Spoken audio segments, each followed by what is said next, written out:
Now we're going to dive into the topic of interval expansion. You're not going to be able to keep those hands at one interval for very long in any piece of literature you play.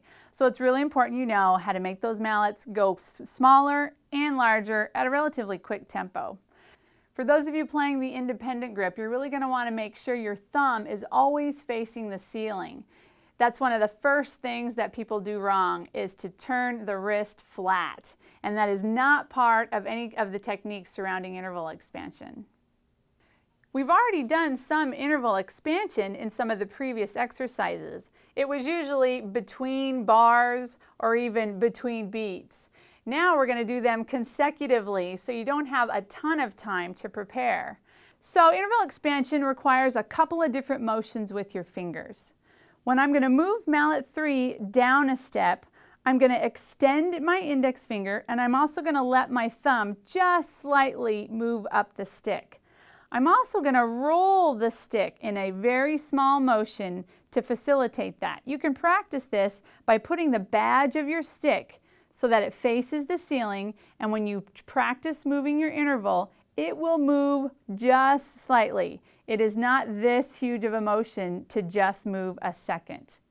When you're working on moving mallet 4, it's the exact same motion, but you just use your arm to move up to the higher note. So you don't need to move your wrist like this, and you don't move mallet 4 any special way like with the outer fingers.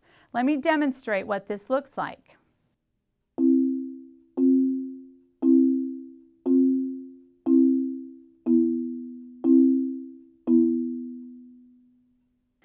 Remember, at this point, you are only moving up a step or down a step. This is not a large motion.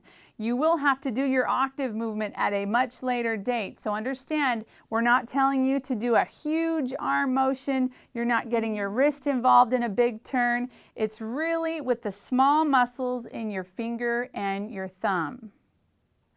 This is definitely one of these exercises you need to do slow, one hand at a time. I demonstrated it with the right hand, but you absolutely need to make sure your left hand's in there as well.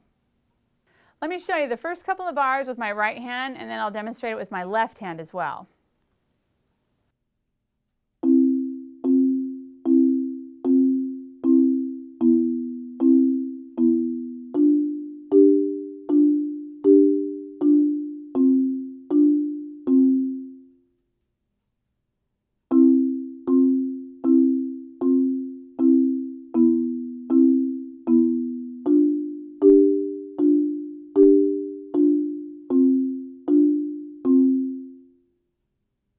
You'll notice that my strokes are still relatively quick. It's not a slow motion that creates an arc getting to the next note, and they aren't being flopped there either. It's a controlled stroke that's on the quick side.